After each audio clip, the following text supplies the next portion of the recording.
Buenas tardes. Aquí estamos una vez más, el último viernes de mes, en Café Conciencia, para compartir con vosotros un café y hablar de estas cuestiones de ciencia para tomar conciencia. En fin, vaya mes, ¿eh? Vaya. O es que de emisión a emisión pasan un montón de cosas. En fin, como os decía, yo lo que quería comentaros antes de nada, quería contaros que aprovechando el puente de mayo, nos fuimos a hacer una visita que tenía pendiente desde hace un montón, que es al centro bueno, centro, al Museo de la Evolución Humana en Burgos y a los yacimientos de Atapuerca, que es, en realidad, fijaos, si haces la visita completa, como hicimos nosotros, son como tres centros, dos están en la zona de los yacimientos y otro está en la ciudad de Burgos, que es el Museo de la Evolución Humana que han hecho. Es una maravilla, os lo recomiendo encarecidamente porque, bueno, a todo el que le guste este tema, la paleontología fundamentalmente, la antropología, la biología, la evolución, en fin, es una maravilla porque tenemos una auténtica joya paleontológica que no hay en ningún otro sitio del mundo.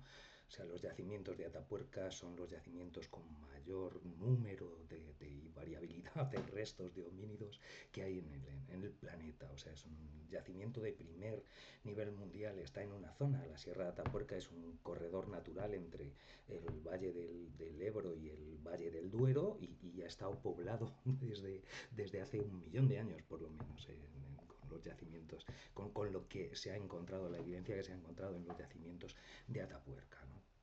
Entonces es una maravilla. Hay tres, como os digo, tiene como tres espacios.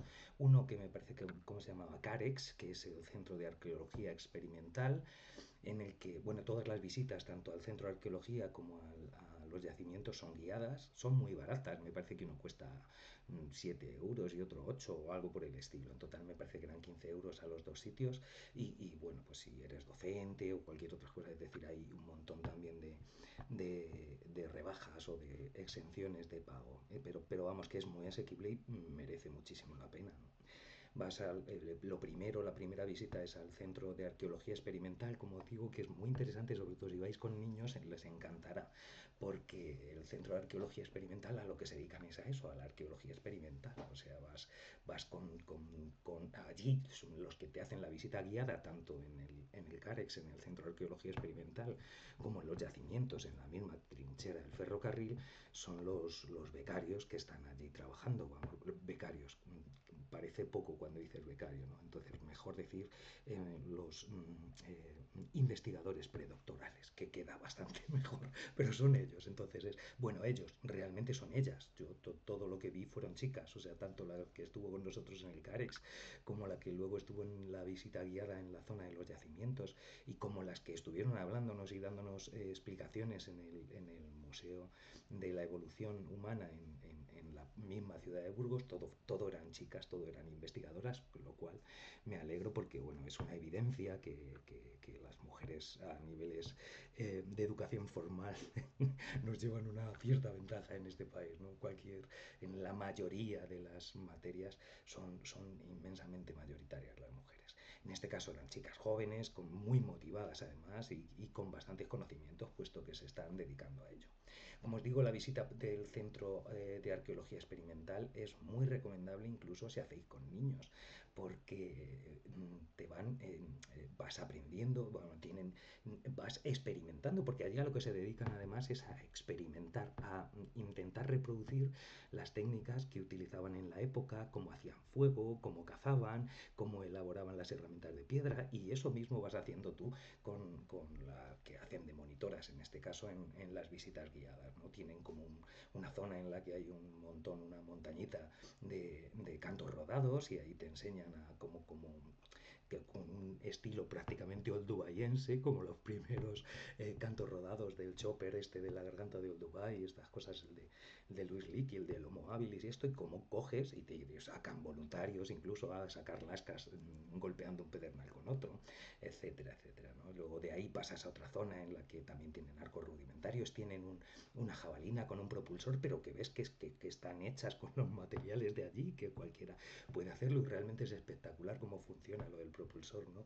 Como esa extensión que lleva un gancho que se apoya en la parte final y le permite hacer el golpe de palanca, aumenta la potencia con la que sale y la distancia a la que puede atacar esa jabalina, ¿no?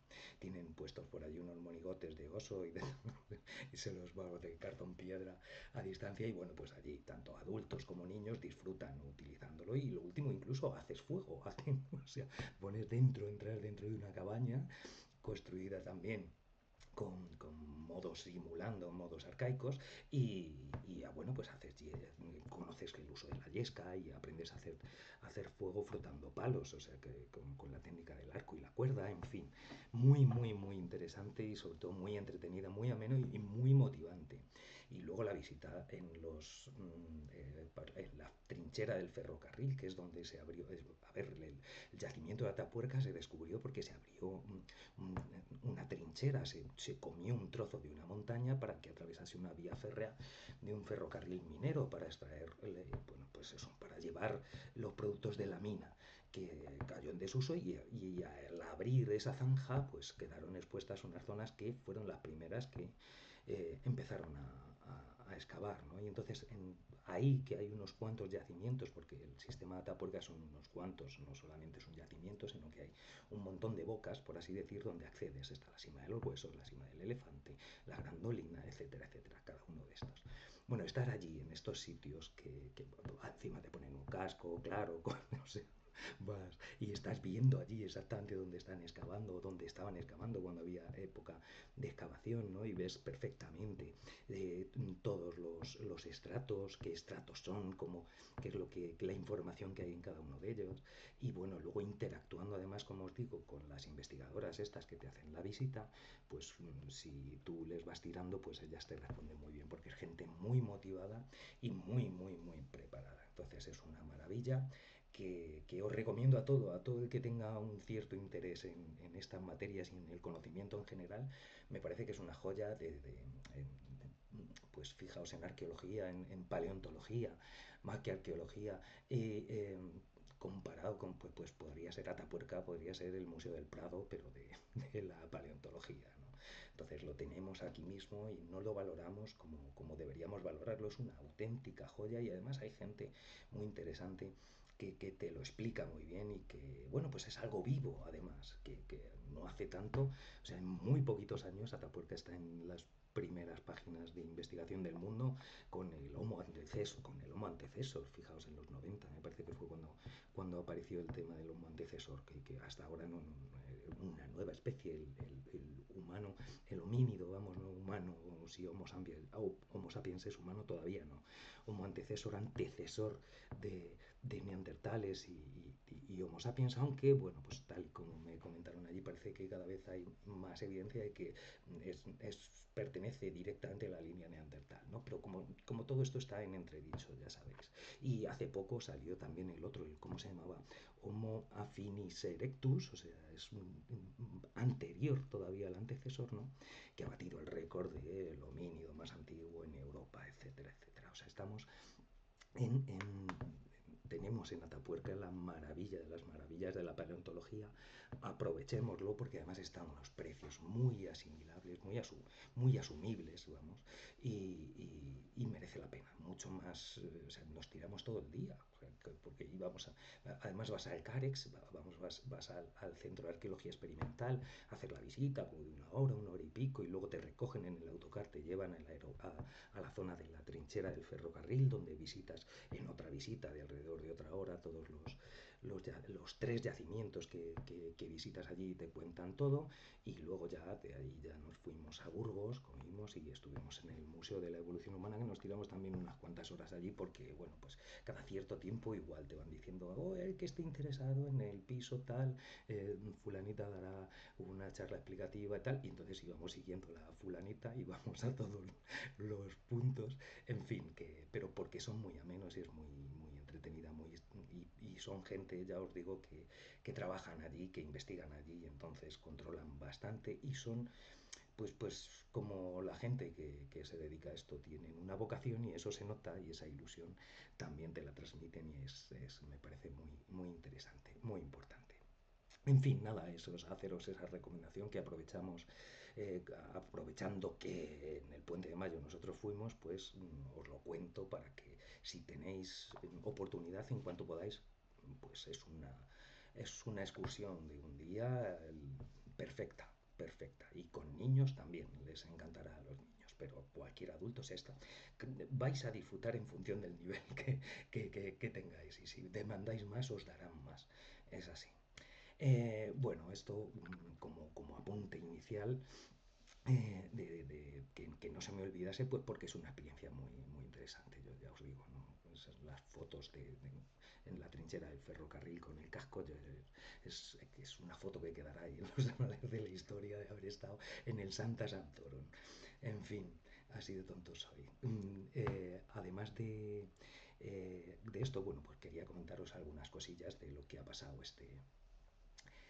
¿Se me escucha muy bajo? Pues no sé si... A ver, que me está diciendo Dani que se me escucha muy bajo. Ahora se me escucha mejor. Espero o hablar un poquito alto. Ya sabéis que yo es que esto no... El sistema que tengo de audio pues se prometía mejor. Es que no sé si llegará a distorsionar o no distorsionar. Intentaría hablar más alto a ver si me oís para no distorsionar mucho con ruido. No oigo, la verdad es que no oigo mucho ruido.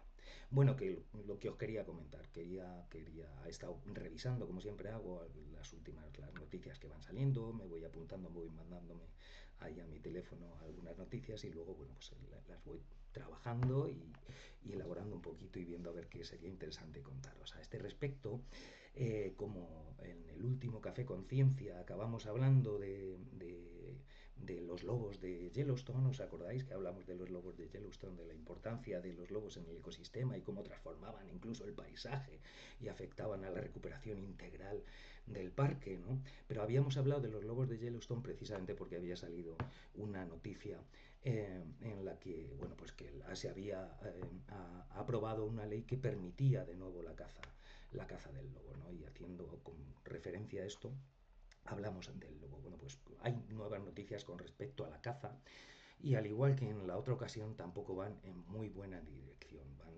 es más, en la dirección contraria a la deseada. Voy a poneros el artículo, mirad, aquí está un artículo que ha salido, como veis, el 27 de mayo, o sea, hace nada, hace 3 días, 4, que dice España propone a la Unión Europea alargar la vida de la munición de plomo de los cazadores que envenena los montes. Bueno, ya el artículo tiene, se ya le da un tinte cuando dice que envenena los montes. Está bien claro que quien hace el artículo no está muy de acuerdo con alargar la vida del plomo, ¿no?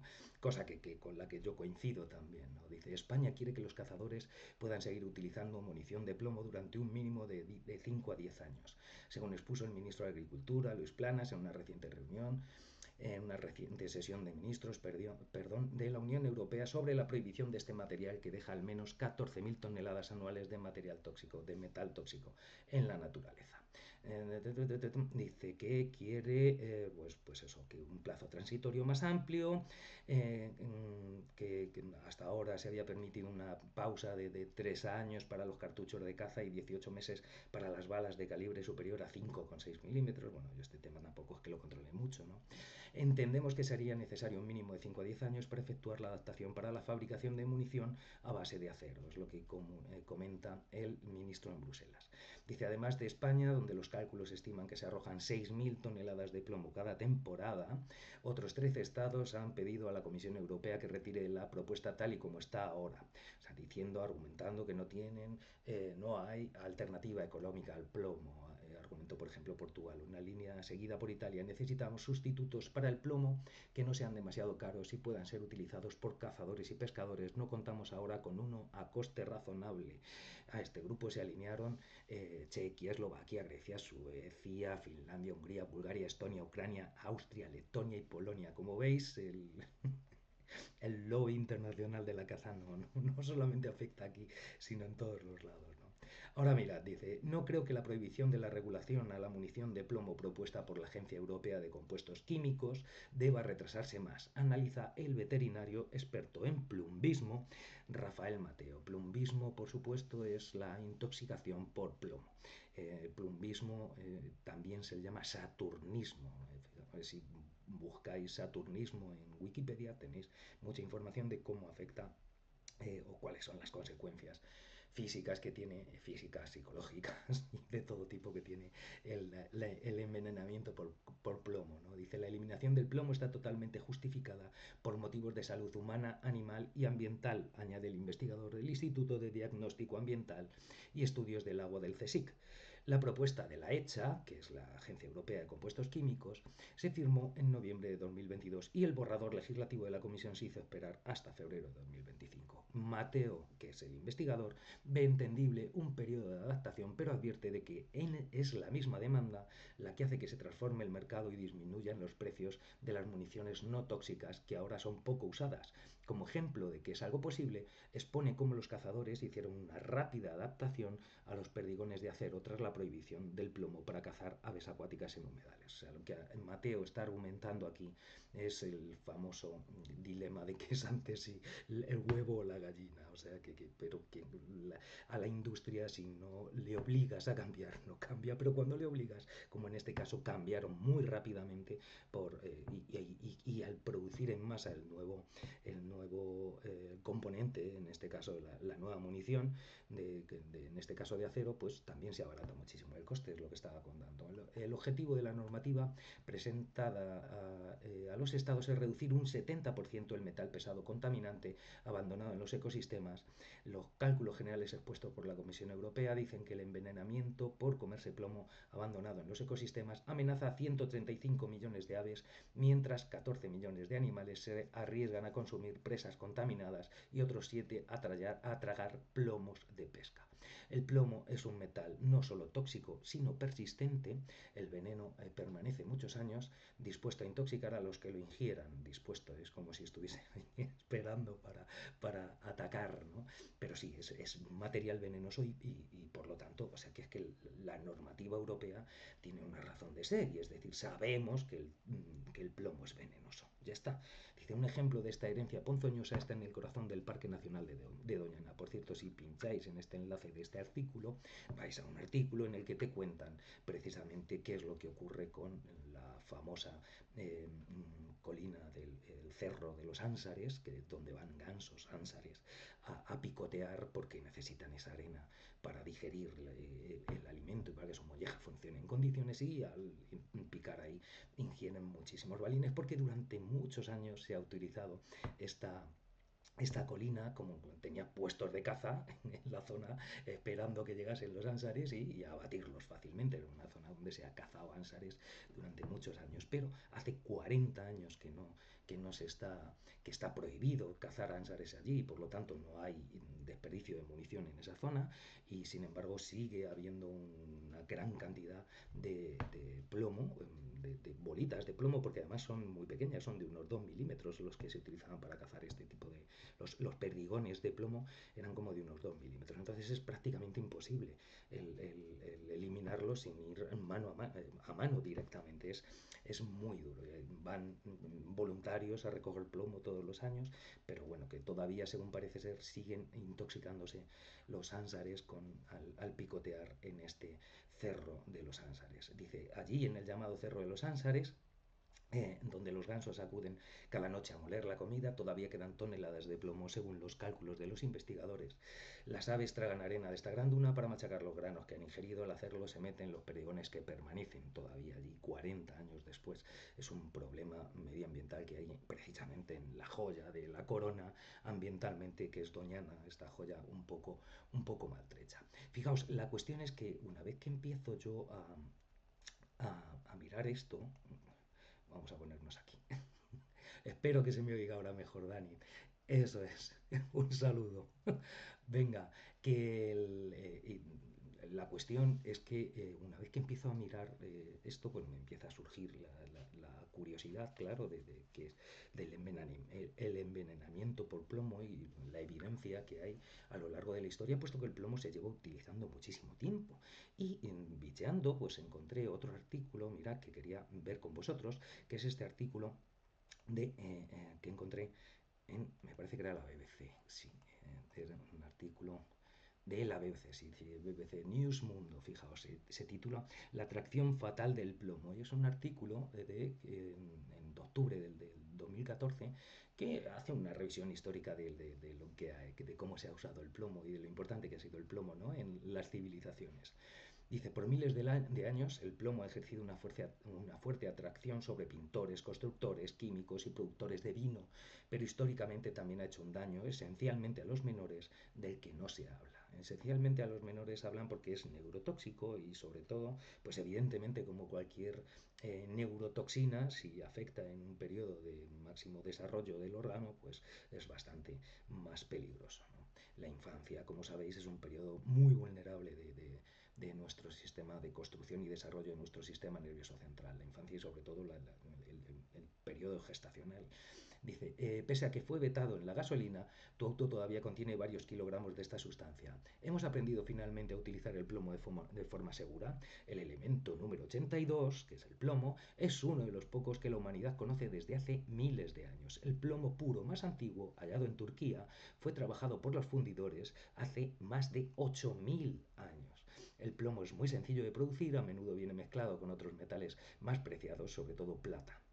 Dice, una vez que la mena está desenterrada gracias a su bajo punto de fundición, el plomo se puede extraer fácilmente con una fogata. O sea, gracias a que tiene un punto bajo de fundición, por eso empezó a utilizar muy pronto, porque se extraía muy fácil.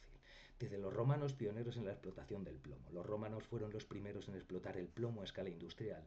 Núcleos de hielo en Groenlandia contienen rastros de plomo de hace 2000 años, transportado por el viento desde las gigantes fundiciones romanas. Fijaos en Groenlandia. El plomo tuvo múltiples usos durante el Imperio Romano, como en la construcción de acueductos y cañerías para el agua.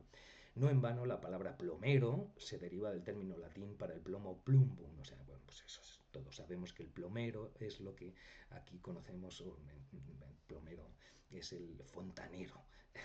Dice, pienso en el plomo como el plástico del pasado. Esta frase me parece genial, de Lynn Willis. Dice, explica el historiador especializado en minería del plomo, Lynn Willis. Es como el plástico del pasado. ¿Por qué? Pues porque es flexible, lo puedes convertir en láminas finas, soldarlo en tuberías, etcétera, etcétera, etcétera. Era un material omnipresente. Dice, al ser maleable y aparentemente inmune a la corrosión, el plomo, al igual que los plásticos modernos, se hizo omnipresente, y no solo en tiempos romanos. En una gran casa del siglo XVII podías encontrar una mesa cubierta con cacharros de plomo, así como las cisternas que contenían el agua, los desagües, las cañerías. El plomo tiene un tradicional vínculo con el gremio de la construcción, a ser un material resistente al agua, muy útil para techos y marcos de ventanas y para sellar paredes de piedra. También se descubrió que tenía otras propiedades. El carbonato de plomo, por ejemplo, sirvió como pintura barata y duradera desde tiempos antiguos. Conocido actualmente como copo blanco, era valorado por los antiguos maestros como Rembrandt para la resolución de su color y los bellos contrastes que aportaba a sus pinturas al óleo. Entre tanto, los fabricantes de vidrio aprendieron que si añadían óxido de plomo, lograban darle un brillo a objetos como decantadores de vino, porque el plomo refracta la luz a través de un arco más amplio. Dulce pero peligroso. Mira, qué interesante. Dice, sin embargo, un decantador de vino de cristal con plomo pasa a ser una idea particularmente mala, según Andrea Sella, profesor de química en el University College of London. Dice, sobre todo si el vino, o jerez, porto o brandy, está en el recipiente durante mucho tiempo. El plomo se disuelve lentamente en el vino. Lo llamativo es que obtienes un componente que se empezó a conocer como el azúcar del plomo. Este componente, acetato de plomo, no solo se parece al azúcar, sino que tiene un sabor intensamente dulce, explica el profesor Sella. Si miráis en otros lados, este acetato de plomo es uno de los primeros edulcorantes que se utilizaron, fíjate. Dice, una de las cosas curiosas es que la bebida que pones en tu decantador gradualmente se va haciendo más dulce. Pues, pero el plomo, por supuesto, también es tóxico.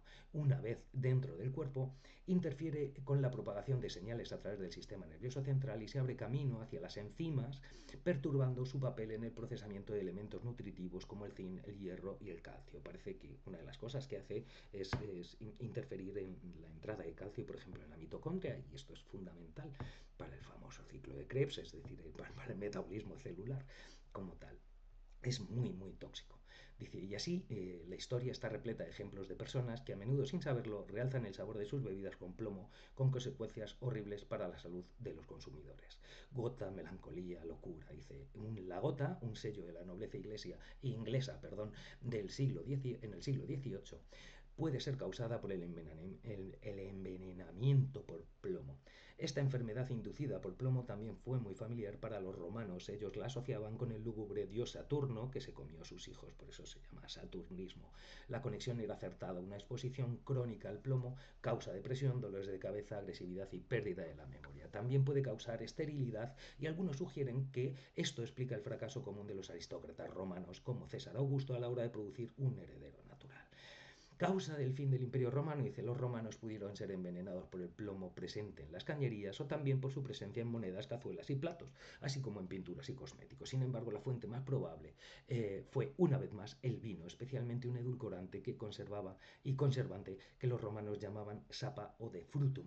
Dice, ayudó el envenenamiento por plomo a destruir el Imperio Romano. Los romanos hervían jugo de uvas en cazuelas de plomo para extender la vida de los vinos. ¿Por qué cazuelas de plomo? Según el productor de vino Columela, los recipientes de bronce sueltan polvo de cobre que tiene un sabor desagradable. Esto que dicen aquí es lo que llaman cardenillo. Mira, qué interesante, qué palabras más curiosas. El cardenillo es esa pátina que va soltando el cobre y que tiene un sabor malo. Y para evitarlo, lo revestían de plomo.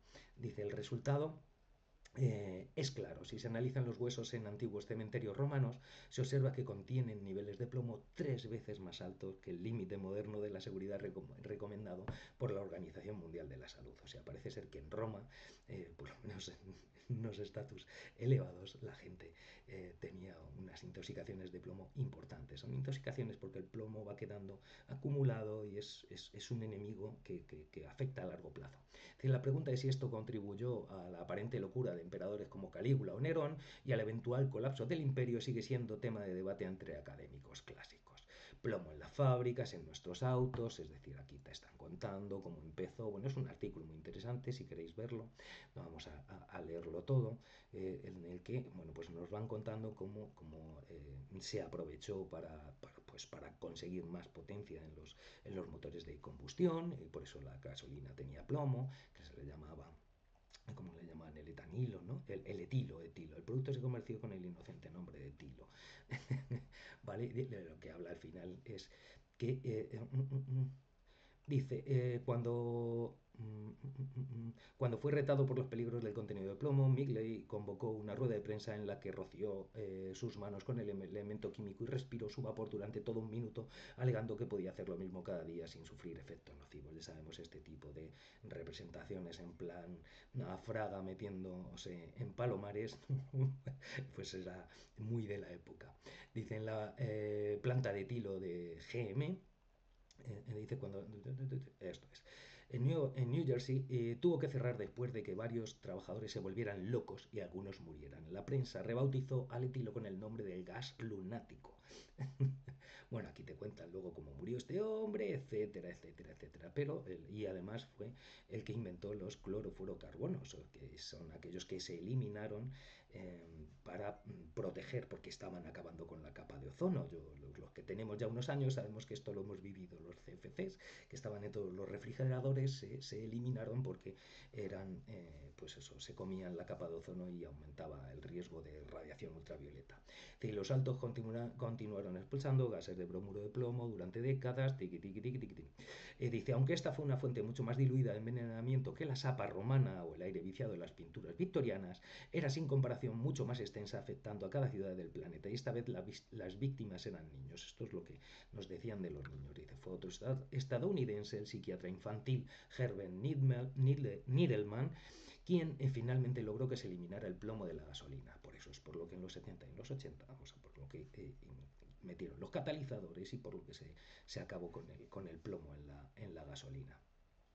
Dice, conforme en las décadas 70 y 80 descubrió que incluso los niveles muy bajos de exposición al plomo causaban daños irreparables a infantes, incluidos bebés no natos. Dice, conforme crecieron sus coeficientes intelectuales, eran más bajos, por cierto, esto debe ser cociente y no coeficiente intelectual, tenían problemas de concentración y a menudo abandonaban los estudios. Como adultos jóvenes, sugirieron los datos, eran más propensos a convertirse en abusadores, delincuentes, criminales, drogadictos, desempleados, etcétera, etcétera.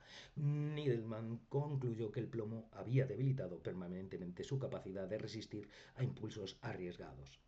Dice, en gran parte gracias al trabajo de Niedelman, en Estados Unidos empezó a eliminar gradualmente el tetraetilo de plomo en 1975 y la mayor parte del mundo siguió el ejemplo. Aún así, ahora solo se empieza a conocer la posible escala del daño causado por el envenenamiento por plomo.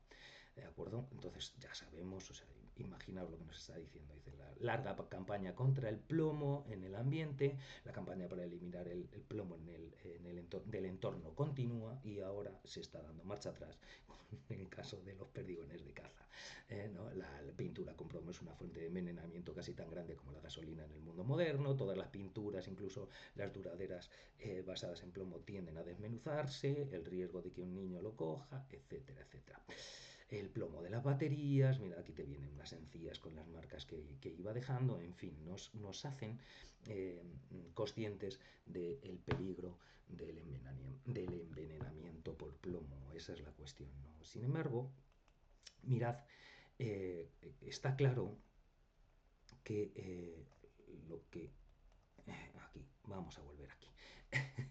que por un lado es, como decía Mateo, el investigador del CSIC, que hablaba del plumbismo, decir pues que la normativa europea de acabar con el plomo tiene toda la lógica y que no tiene mucho sentido posponerlo, pues porque es un veneno y como tal. Y si es un problema económico, pues que se solucione económicamente, pero se deje de envenenar, es que eso sería lo lógico. Pero es que mirad, hay otro argumento más que terminan introduciendo en la petición de esa moratoria para justificar el hecho de que pues permitamos que siga habiendo perdigones con plomo durante unos cuantos años más en lo que nos adaptamos a la nueva situación, porque no niegan que la realidad es peligrosa, ¿no? Entonces, fijaos lo que dice, la excusa de los jabalíes.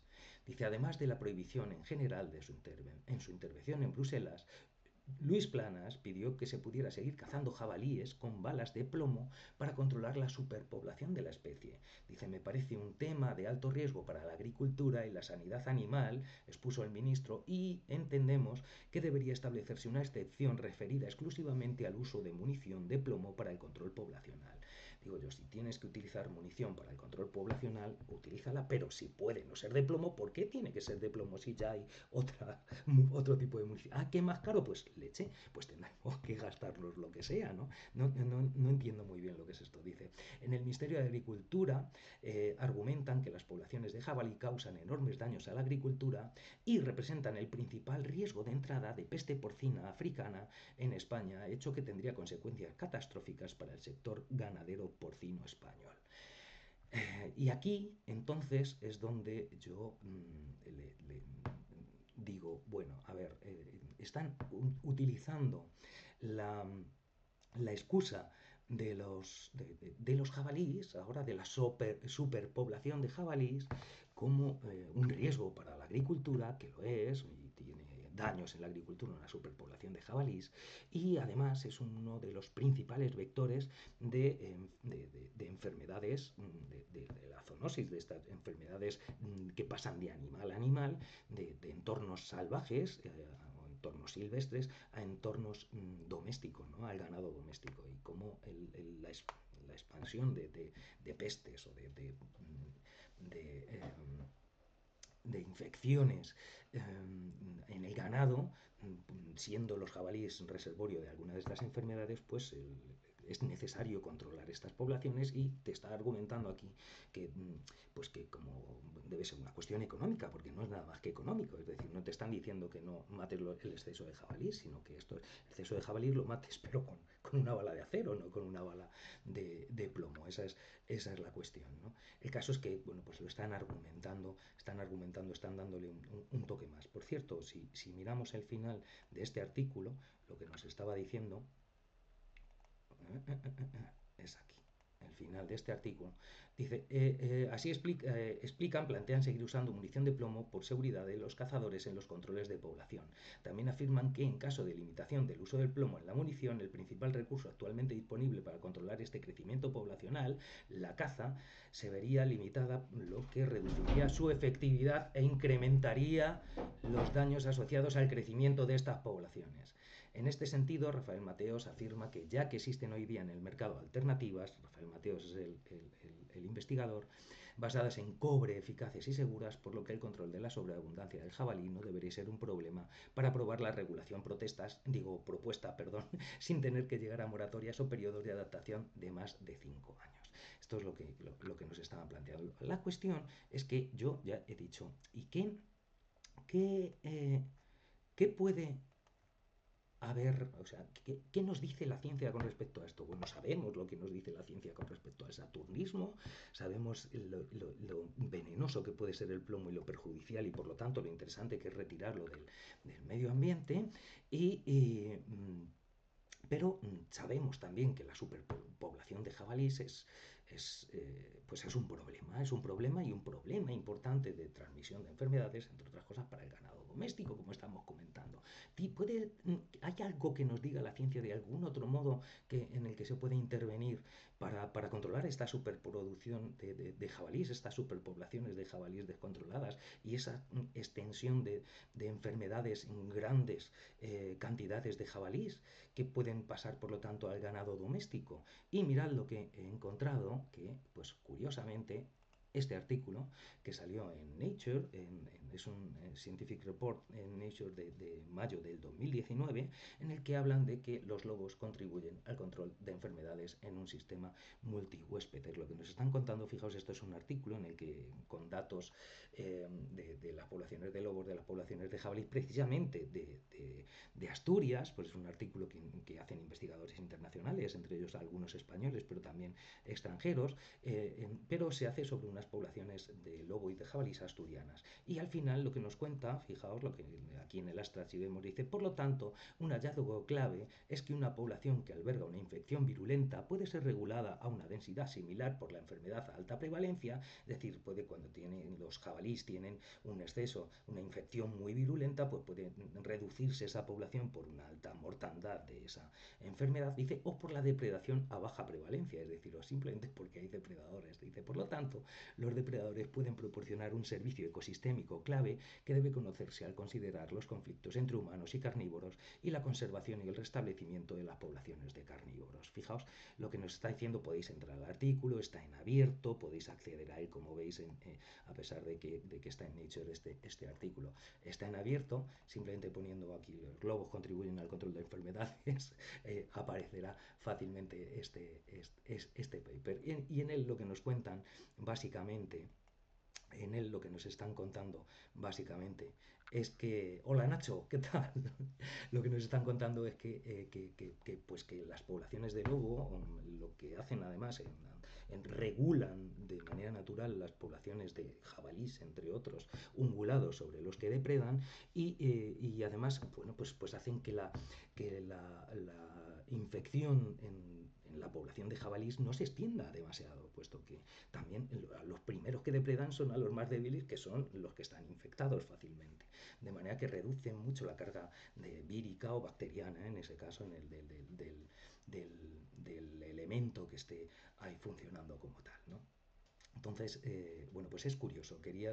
Es que me recordó cuando vi lo de el plomo y dije, vaya, de nuevo con caza. Estábamos hablando de la caza, en este caso del lobo, y ahora con caza, el problema del plomo. Y anda, pues si echamos la vista atrás, a lo mejor ¿no? Nos separamos un poquito de las realidades o de los problemas concretos y a lo mejor, pues mira, pues si no matamos el lobo, a lo mejor matamos dos pájaros de un tiro, aunque me ha quedado un poco Matías Prat esto, pero me entendéis, ¿no? Que la idea de tener una visión mucho más ecosistémica y más globalizada que ir en problema a problema, ¿no? Y en este caso, pues cómo una buena convivencia y que el ecosistema esté sano y que haya superdepredadores en el ecosistema facilita todo al final. Y habrá que la solución no es acabar con el lobo, y cuando acabas con el lobo aumentas el problema de los jabalís y aumentas el problema del plomo para matar los jabalís, etcétera, etcétera, etcétera. Como veis, esa era la idea en la que, que no se nos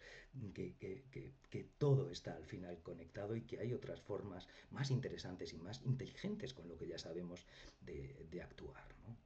Aparte de esto, esta semana, aparte de esta coincidencia y de esta que dije yo, joder, si acabamos hablando de los lobos, empezamos hablando de la caza, es que todo tiene relación, ¿no? Todo nos va cuadrando. Aparte de esto, esta semana también ha salido el miércoles, salió un informe nuevo de la Organización Meteorológica Mundial, en el que, bueno, pues tampoco hemos tenido una gran difusión de qué es lo que nos habían dicho, ¿no? Como ocurre en todo esto. Y bueno, hay una nota que sale en El País, mirad, salió una notita muy pequeña, pero que nos da una idea o nos da algunos datos interesantes y que voy a compartir también con vosotros de esta manera. Mirad, en El País sale, dice, el calentamiento global no da marcha atrás. La temperatura del planeta seguirá en niveles récord en los próximos 5 años. Yo no sé cómo estaréis hoy por allí, Nacho, ni cómo estaréis por donde tú estás, Dani. En fin, que veremos. A ver, hoy aquí hay un nivel de temperatura muy elevado. Estamos entrando en una primera gran ola de calor en el mes de mayo todavía. Bueno, pues hoy acabo de leer la noticia justo antes de empezar la emisión de que han cerrado la Feria del Libro en el Retiro por calor extremo. O sea que ya empezamos y lo estamos teniendo todavía en mayo. En fin, para los que todavía están planteándose si aquí hay algo, no hay nada, o si esto es una conspiranoia. Mirad, el calentamiento global no da marcha atrás, la temperatura del planeta seguirá en niveles récord en los próximos 5 años. La Organización Meteorológica Mundial estima que existe un 80% de probabilidades de que el próximo lustro se desbanque a 2024 como el año más caluroso. Mira, dice el calentamiento global causado por gases de efecto invernadero, es muy poquito, muy cortita la noticia, la nota que hacen. Expulsa el ser humano gases de efecto invernadero que expulsa el ser humano, perdón, principalmente con la quema de combustibles fósiles, no da marcha atrás. De hecho, lo que se espera para los próximos 5 años es que las temperaturas continúen en niveles récord o cerca de ellos, según un informe que presenta este miércoles la Organización Meteorológica Mundial. Como veis, esta es una noticia del 28 de mayo. Esto aumentará los riesgos y los impactos climáticos en las sociedades, las economías y el desarrollo sostenible, advierte esta organización ligada a la ONU y que aglutina los servicios meteorológicos de casi 2 centenares de países, o sea, prácticamente todo el mundo, de ahí lo de mundial.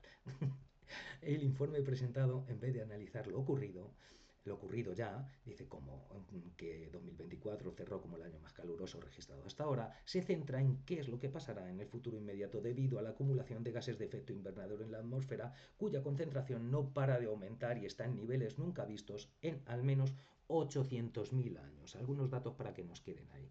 Niveles nunca vistos por lo menos en 800.000 años. Que los expertos del Servicio Meteorológico del Reino Unido, que coordina las 14 instituciones que participan en este estudio, pronostican a partir de modelos informáticos que las temperaturas anuales del quinquenio, de 2025 a 2029, serán entre 1,2 y 1,9 grados Celsius mayores respecto a los niveles preindustriales, es decir, a la media del periodo 1850-1900. 2024, con un calentamiento ya de 1,55, era hasta ahora el año más cálido, pero los autores del informe apuestan por un reinado corto. Sostienen que existe un 80% de probabilidades de que al menos uno de los próximos 5 años supere a 2024 como el más cálido registrado. Los investigadores recuerdan que los 10 últimos años, de 2015 a 2024, han sido individualmente, cada uno de ellos, como años individuales, los 10 años más cálidos desde que hay registros. Las mediciones directas arrancan hace 175 años, pero muchos de los paleoclimatólogos sostienen que en los últimos milenios no hay rastro de temperaturas superiores a las actuales. Fue precisamente en diciembre de 2015 cuando se firmó el Acuerdo de París contra el Cambio Climático. Este pacto marca como objetivo el calentamiento no superase la barrera de los 2 grados con respecto a los niveles preindustriales y en la medida de lo posible se quedará por debajo de 1,5. Dice el informe de la OMM, Organización Meteorológica Mundial, apunta a que existe un 86% de probabilidad de que al menos uno de los próximos 5 tenga una temperatura superior en más de 1,5 grados a la media de 1850 a 1900, como ya ocurrió con 2024. Además, se apunta a una posibilidad muy baja, del 1% nada más, de superación de la barrera de los 2 grados, es decir, un 86% de probabilidades de que uno de esos 5 se supere el 1,5 de calentamiento y un 1% de que supere los 2. En los próximos 5 años nada más se están hablando, pero ya hablan de una probabilidad, aunque mínima, una probabilidad. Dice, en cualquier caso, el objetivo que establecía el Acuerdo de París no era para años individuales, sino para la media de 2 décadas, etcétera, etcétera. Lo que nos han contado tantas veces que no es un año puntual, sino, dice, pero lo importante no son tanto los récords y efemérides puntuales, sino las tendencias. Y esto es lo interesante. Dice, la tendencia es la de un calentamiento que se ha acelerado.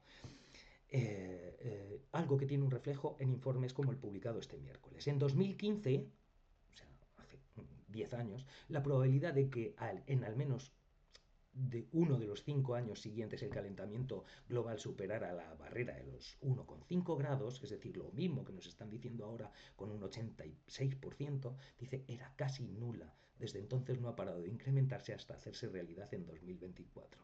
Lo habéis visto, ¿no? O sea, que están diciendo que en 2015 la probabilidad de que antes de 2020 algún año superase el grado y medio ni siquiera se tenía, era prácticamente nula. Y ahora lo que nos están diciendo es que los próximos 5 años la probabilidad de que uno supere ese grado con 5 es de un 86%. Entonces, esto es de lo que estábamos hablando, ¿no? Dice, los récords son como las llamadas de atención, son como las sirenas, la tendencia es la preocupación de fondo, que es importante destacar. Creo que 2024 funciona como una sirena. Explicaba hace un par de meses la secretaria de la Organización Mundial Meteorológica Mundial, Celeste Saulo, en una entrevista con El País. Las alarmas están sonando por todo el planeta, también en España, donde en 2024 tuvo un carácter extremadamente cálido y fue el tercer año más caliente de la serie histórica, por detrás de 2023, 2022 y 2023, según el último balance difundido por la Agencia de Meteorología. Eso es lo que nos estaban contando, mirad, en esta nota de prensa que hace referencia al informe de la tremendo el calor en el Alto Aragón. Uf, mucha preocupación, dice Nacho. No me extraña, Nacho. He estado viendo noticias de las que ponéis del Parque Nacional y fijaos,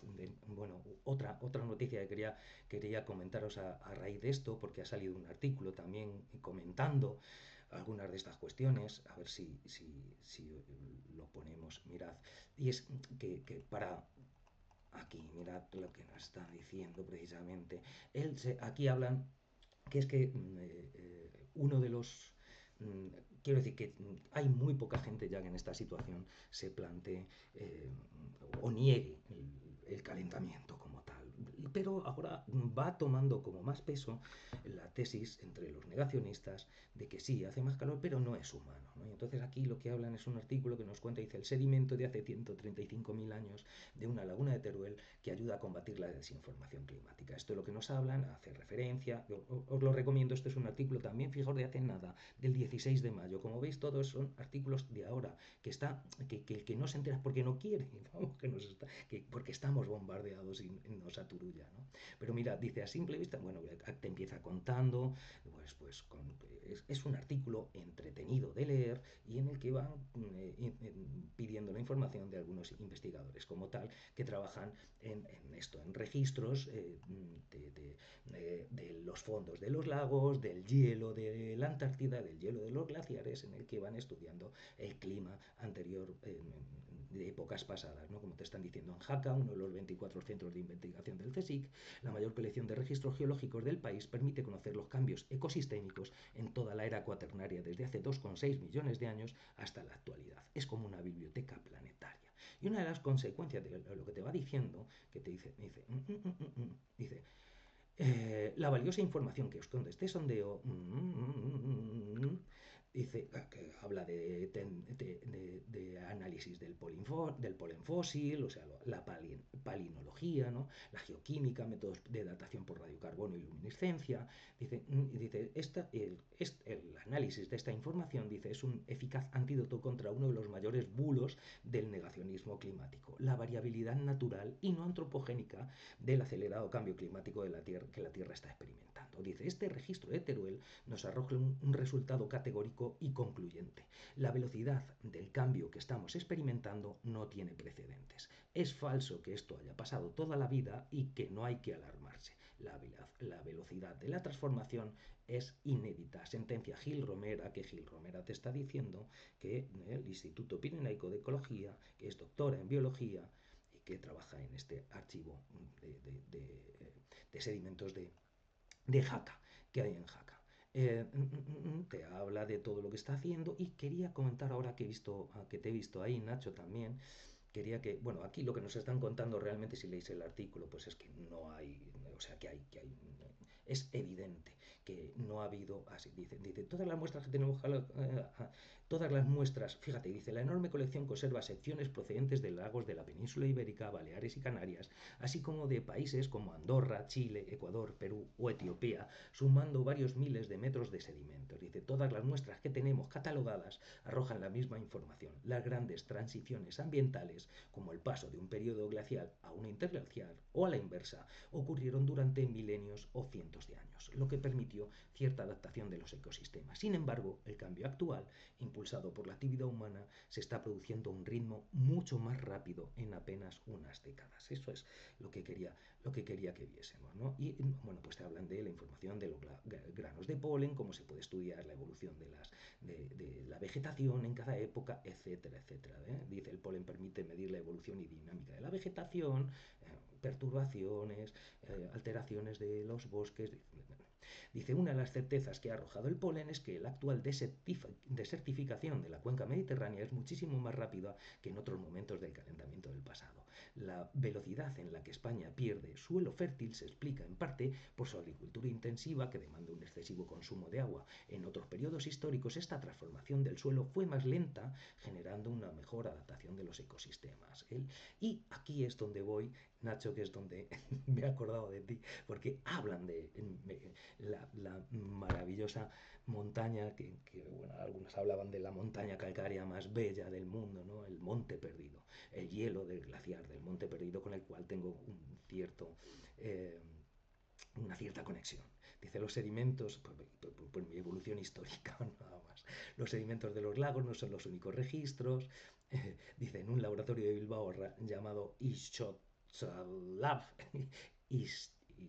Isotsalab, ¿será Isotsalab? Bueno, pues quien sepa pronunciar euskera, que lo pronuncie. Isot significa hielo en euskera. Hay almacenados 600 kilos de hielo que alcanzan temperaturas de hasta menos 80 grados obtenidos en la Antártida, glaciares de Groenlandia y en Monte Perdido, en los Pirineos, entre otras localizaciones. Lo que quería decir, lo que me da pena es esto que comentan. Dice, el hielo del Monte Perdido, el macizo calcáreo más alto de Europa, situado en la vertiente sur del Pirineo, entrega datos muy alarmantes. La estimación es que desaparecerá por completo en 2 décadas, por más que mañana mismo reduzcamos las emisiones. Hemos comprobado que este derretimiento ha sido por la actividad humana en los últimos 2000 años. La polución depositada en el hielo ha afectado a la tasa de derretimiento. Nuestras emisiones han enflaquecido mucho el glaciar. El deterioro es irreversible. Eso es lo que nos están diciendo y lo que me afecta y me da una pena tremenda, ¿no? Dice, el impacto no será solo en lo paisajístico, con montañas sin nieve. La transformación será ecosistémica, se modificará la absorción solar, aumentará la erosión, cambiarán los ciclos de lluvia, la vegetación y el hábitat de los animales. Eh, Como veis, eh, no tiene desperdicio, es decir, en este caso simplemente lo comentaba Ayer mismo estuvimos realizando trabajo de campo en el glaciar de Monte Perdido. Claro, sí, sí. Casteret, fíjate, los resultados son alarmantes. Ana Moreno está realizando importantes estudios y las cuevas heladas. Recuerdo, pues yo estuve dentro de Casteret cuando era un chaval de 18, 19 años y aquello estaba salvaje todavía y podías entrar, ¿no? Yo estuve dentro de la gruta helada de Casteret, pasando del Parque Nacional de Monte Perdido por la brecha de Rolando hacia Goriz, por ahí fuimos por la zona de Casteret, en vez de bajar de la brecha, según bajas hacia la derecha, como hacia Cotatuero, para coger luego por ahí, ¿cómo se llamaba? La faja de Pelá, ¿cómo se llamaba esta zona? Bueno, no me acuerdo exactamente. No, la faja de Pelay era ya más abajo en Ordesa, creo recordar, pero era así. Sí, sí, los paleoregistros es así. Es, es tremendo lo que, y que, bueno, pues ya lo sabíamos, yo lo he estado viendo y lo he vivido, ¿no? Yo es que recuerdo estar ahí encima del Monte Perdido que contaba alguna vez estas batallitas, ¿no? Y del glaciar, quiero decir, bajando del Monte Perdido y enricarme siguiendo huella por el glaciar y, bueno, pues esas zonas ya no existen, pero es que va a acabar todo. Hace unos días también han salido ahí vídeos por ahí circulando por redes sociales de una avalancha por el desplome de un glaciar en Suiza, me parece que ha sido, que ha arrasado y se ha llevado por delante una población que sabían que iba a caer y la habían desalojado, pero hay imágenes de la avalancha, del desplome, del colapso total de lo que quedaba de este glaciar. En fin, que lo que quería era que viésemos esto y mirad, para seguir con la misma línea, habíamos visto, por lo tanto, pues que nos informan de que el calentamiento se sigue produciendo, que hay evidencia cada vez más y es abrumadora de que es de origen antropogénico, que no hay posibilidad ahí, y luego de que esto se va a transformar en eventos climáticos extremos cada vez más abundantes y más generalizados. Mirad lo que tenemos hoy, que se ha cerrado ya en mayo la Feria del Libro por calor extremo. O sea, y por riesgos de tormentas. Hoy hay riesgo de tormenta también en cornisa cantábrica de grandes granizos. Bueno, ya comentamos hace tiempo la evidencia que también había de que cada vez las tormentas de granizo iban a ser más abundantes y con granizos más gruesos. ¿Sí? Y el riesgo ilológico que es ese calentamiento, esas columnas de aire que lo mantienen más tiempo y por lo tanto la bola de granizo engordando. Ya lo comentamos aquí hace tiempo. Lo siguiente que venía era simplemente comentaros de un artículo que ha salido, que no lo he puesto aquí, de un artículo que ha salido comentaban en Meteorred, comentaban un artículo de The Lancet, que dice, unos científicos de The las catástrofes climáticas generan un impacto psicológico que empeora con el tiempo. Evidentemente, bueno, aquí hacen referencia a un artículo que se ha publicado ahora también, fijaos que esto salió también hace muy poco, el 21 de mayo, salió un artículo que no nos dice nada nuevo, o sea, hacen estudio científico para contarnos lo que de manera científica todos somos más o menos evidentes, ¿no? Dice un reciente estudio publicado en la prestigiosa revista The Lancet concluye que la salud mental de las personas se deteriora tras la desagradable experiencia de atravesar repetidos desastres de origen climático. Aquí lo que nos viene a decir prácticamente este artículo de The Lancet que comentan aquí es que cuando uno experimenta un evento climático extremo, pues generalmente a través de escalas que valoran pues eso, el riesgo de salud mental y escalas que miden ansiedad, depresión, etcétera, etcétera, bueno, pues han visto que evidentemente después de una catástrofe climática extrema que te afecte, que te lleve tu casa, que no sé qué, pues los pasas chungo, me dicen alrededor del año y medio la mayoría, como que se recuperan, pero si vuelven a tener otra, la recuperación es mucho menor, lo que tampoco nos extraña, ¿no? O sea, si se ha llevado tu casa una inundación, el año siguiente te la quema un rayo, pues es que es difícil que no te afecte. O sea, de todo esto lo sabemos. Pero me interesaba algo que comentan aquí. Mirad que dicen. Aquí dice, además, como ya hemos visto en innumerable cantidad de trabajos científicos consistentes, se prevé que esta tendencia, la de vivir fenómenos meteorológicos extremos, empeore de manera acelerada debido al cambio climático. Se estima que los niños nacidos hoy experimentarán hasta 7 veces más fenómenos meteorológicos extremos a lo largo de su vida que alguien nacido en 1960. Esto es lo que quería que viésemos. Que no es fuerte, o sea, no, imaginaos que alguien que nazca hoy se estima que viva 7 veces más eventos climáticos extremos que los que nacimos en la década de 1960. Yo nací un poquito tarde ya, en el 68, pero pertenezco a esa década. Y entonces que los que nazcan hoy tengan 7 veces más probabilidad de pasar una dana como la que pasaron en Valencia. 7 veces más de probabilidad de tener, vamos, 7 veces no, que pasen 7 veces los extremos, los eventos extremos que pasamos nosotros, ¿no? 7 danas, 7 huracanes, 7 tormentas brutales, en fin, que ese es el mundo que estamos generando y bueno, que es evidente que hay que cambiarlo y que estamos en esta crisis, recordemos, multimodal, que no es una crisis global, es una crisis ecosistémica, en la que, bueno, pues fundamentalmente estamos llegando a unos niveles de depredación del planeta y afectando sin importarnos cómo afecta nuestra actividad, ¿no? Que nos están llevando a la situación que tenemos y que hay que cambiar rápidamente. Y como van diciendo todos, que hoy lo que hemos hecho es ver que hay investigadores de un lado, de otro, y todos van concluyendo con las mismas cuestiones. Y todos, en cuanto pueden, lo que te dicen es: no, no es cierto que no haya que alarmarse. Nos alarma, estamos alarmados. Por cierto, ha salido también hace nada, en una semana, me parece, o 6 días, os lo voy a enseñar también, esta entrevista que le hacen a Alicia Valero. Es una entrevista que hacen en ARPA Talk, que se llama el, el canal que hace esto, y es una entrevista que dura algo más de hora y media. Esta es Alicia Valero, que es uno de los referentes mundiales bueno, ella es de física, trabajan desde los principios de la termodinámica fundamentalmente, pero es una de las mayores especialistas en recursos minerales, sobre todo. Trabaja a muchos niveles internacionales y con muchas empresas, en lo que, bueno, es la pata de los materiales, ¿no?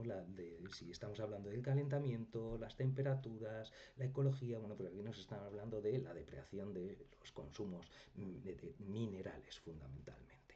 Y bueno, pues si queréis saber cómo estamos a ese nivel de depredación, ¿no? Aquí nos cuenta, entre otras cosas, empieza hablando un poquito de cómo era, eh, pues eso, de los principios termodinámicos, muy bien explicado para todos, ¿no? Cómo el balance energético de la Tierra se altera, y a partir incluso, bueno, pues que consumimos más de lo que da tiempo a regenerar al sistema, y que eso empezó a romperse, ese equilibrio en el que empezamos a consumir más de lo que el sistema regeneraba al año, se dio en los años 70. Es que es hace 2 días, es que nos lo están contando. Estamos en lo mismo, es en nuestra vida. Fer, contábamos, es en nuestra vida, ¿no? Cuando está ocurriendo esto, ¿no? Como a partir de los años 70 es cuando empieza el concepto ese de deuda ecológica, ¿no? De que estamos consumiendo más de lo que en los años 70 empieza a decirse que ya antes de acabar el año hemos consumido más y nos falta año todavía, y nos hemos comido todo lo que la Tierra es capaz de producir en ese año. Pero es que actualmente, dice Alicia Valero, que estamos por el mes de julio, es decir, llegado a julio, de julio en adelante estamos viviendo de más, estamos robando por tanto a generaciones futuras esos recursos que la Tierra tarda tantísimo en elaborar, ¿no? Como ese sistema que no está cerrado, sino que es un sistema cerrado de materiales, quitando algún meteorito que llegue o lo que sea. El planeta es un sistema cerrado de materiales, pero es un sistema que recibe energía continuamente. Ese aporte energético del Sol permite que la vida y los procesos geotérmicos, etcétera, etcétera, mantengan un equilibrio entrópico negativo, es decir, que consigas reducir el balance. Gracias al aporte de energía, pues consigues luchar contra la entropía, contra el mayor desorden cada vez, ¿no?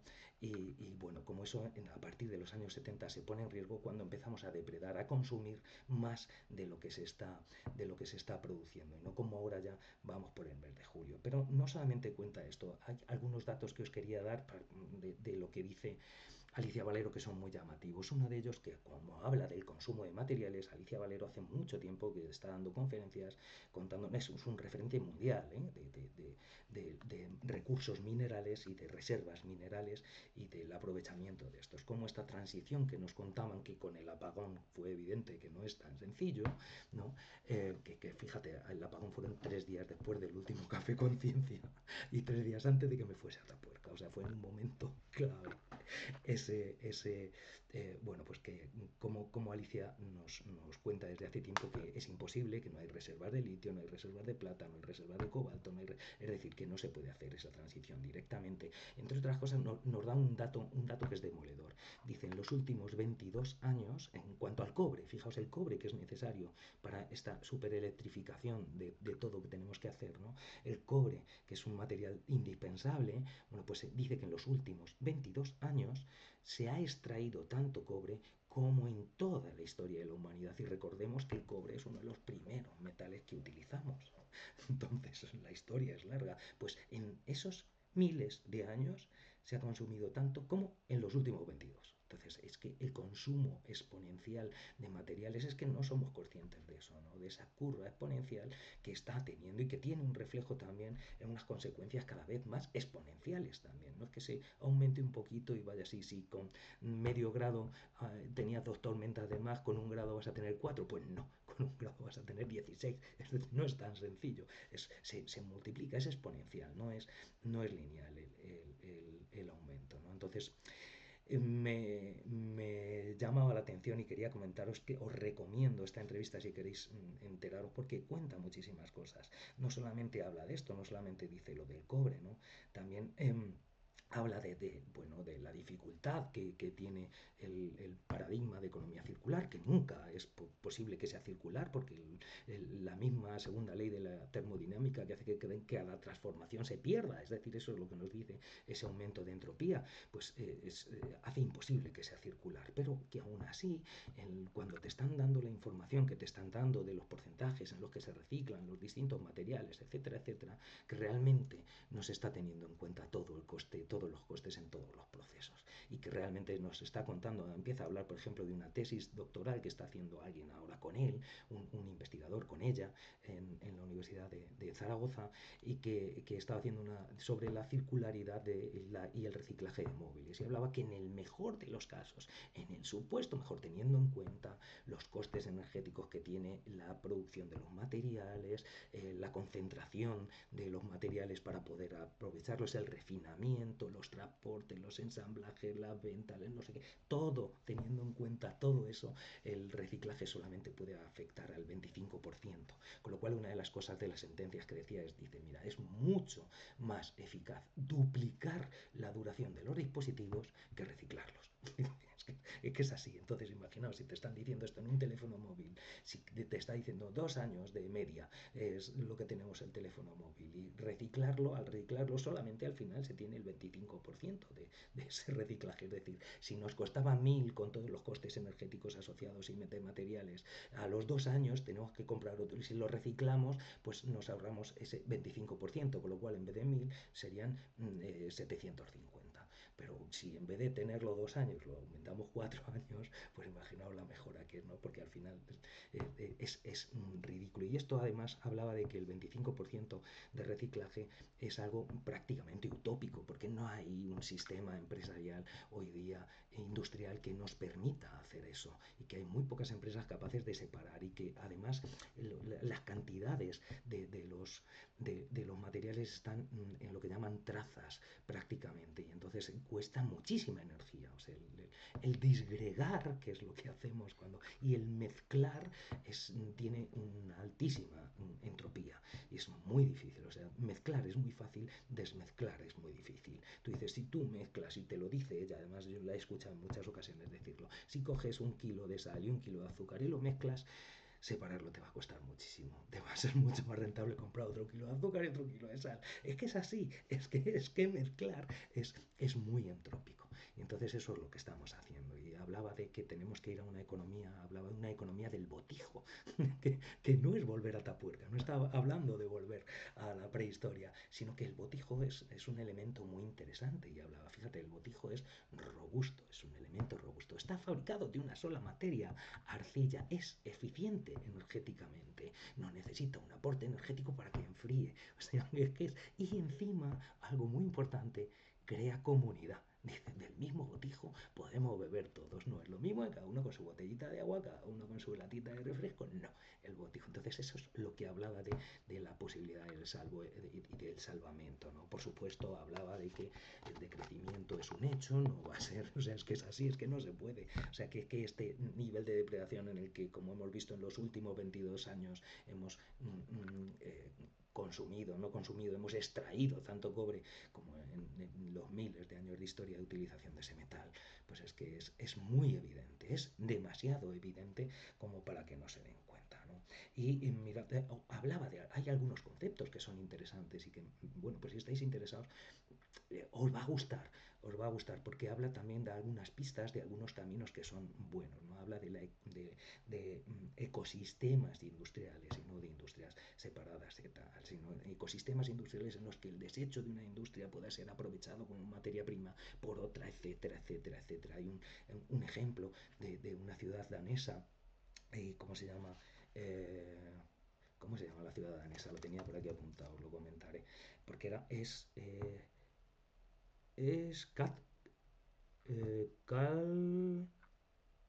Sí, ay, no, será posible, no lo entiendo. Kalmutborg o algo así, me parece que se llama. Bueno, en fin, si ponéis en Google, supongo que aparecerá, no, sí, lo tendré aquí, mira, porque como he buscado estas cosas, voy a ponerla acá y ya rápidamente me sale. Mira, Kalundborg. Es que estos daneses tienen una forma de escribir muy curiosa. Kalundborg, Kalundborg. Esa es la idea, Kalundborg. Lo he visto ahora mismo poniendo aquí. Bueno, pues es una ciudad danesa que empezaron con un problema de estrés hídrico y te cuenta cómo lo fueron haciendo, ¿no? Y cómo lo que empezaron fue hacer una zona, un escalado, de manera que hubiese primero llegase el agua de boca, ese agua de boca con su desecho lo utilizasen unas industrias que necesitaban ese agua más menos contaminado. Luego ya el producto de desecho del agua de esta lo utiliza otra industria que no necesita un agua tan pura, sino que puede funcionar. Y así como han reducido muchísimo, han optimizado los procesos y han reducido muchísimo ese estrés hídrico. Y luego a partir de esa experiencia con el agua lo empezaron a hacer, como os digo, con otros materiales que son de manera que hacían que el desecho de una industria fuese materia prima de otra industria y redujesen muchísimo y optimizasen los procesos y reduciendo al mínimo la capacidad de, de generación de desechos, que también es otro de nuestros grandes problemas. En fin, nos hemos tirado muchísimo. He visto toda la entrevista y como siempre es genial. Alicia Valero ayuda a entender la realidad de forma muy clara y realista.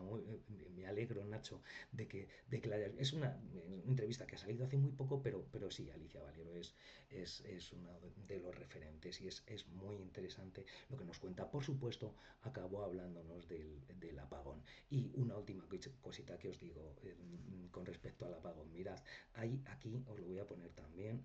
Mirad, aquí hay este artículo que surgió, que si no lo habéis leído, leerlo, que me parece muy interesante. Es de un filósofo, Santiago Albarrico, en el que a partir, mirad, es el 1, el apagón fue el 29, me parece, ¿no? Y esto es el 1, y habla de cortesía y civilización a partir de lo del apagón. Y me parece que da un punto de vista muy interesante. Echadle un vistazo, que supongo que os gustará a todos porque está muy bien y habla de cuáles son las razones por las que, curiosamente, una de las sorpresas que provocó a gran parte del mundo este apagón fue la reacción de la población, que fuimos muy contra el estereotipo que tenemos de nosotros mismos, ¿no?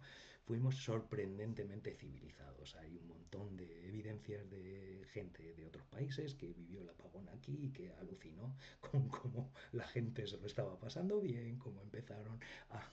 Bueno, claro, evidentemente los casos particulares de las dificultades que hubo, pero cómo no se tradujeron en saqueos ni nada. Y Santiago Albarrico de aquí unos vistazos, unos brochazos muy interesantes desde una perspectiva de un evento externo compartido por todos que anhelamos en esta vida que nos lleva, en fin, me parece muy interesante echarle un vistazo, porque yo al día siguiente que tenía clase en Pozuelo, una de las primeras cosas que me dijeron los de Pozuelo al día siguiente del apagón es que estaban alucinados porque me decía una mujer que venía allí todos los días a mi clase, que se sentaba delante, muy maja, gallega, y me decía, dice, yo ha sido el día en el que he visto a la gente más amable conduciendo, no funcionaba un semáforo y no había accidente, dice, me han dejado pasar en todos los cruces, nunca me había pasado esto, en fin, esa predisposición a estar bien y ayudar cuando ves que la cosa está complicada para el resto, parece ser que es bastante natural en todos nosotros.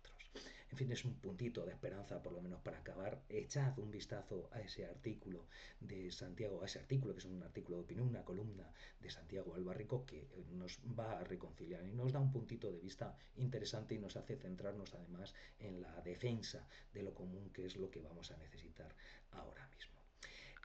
Bueno, no, ya nos hemos tirado muchísimo tiempo, se está alargando esto mucho. Vamos a parar ya, que soy un charlas irremediable. Una alegría veros por aquí, Nacho, una alegría Dani, una alegría Fer. Espero que os vaya muy bien por allí y a ver si dentro de poco puedo escaparme a la zona del Alto Aragón, que es otra de mis preferidas. Es uno de mis sitios fetiche, por así decir. Hasta entonces voy a parar la transmisión y la grabación.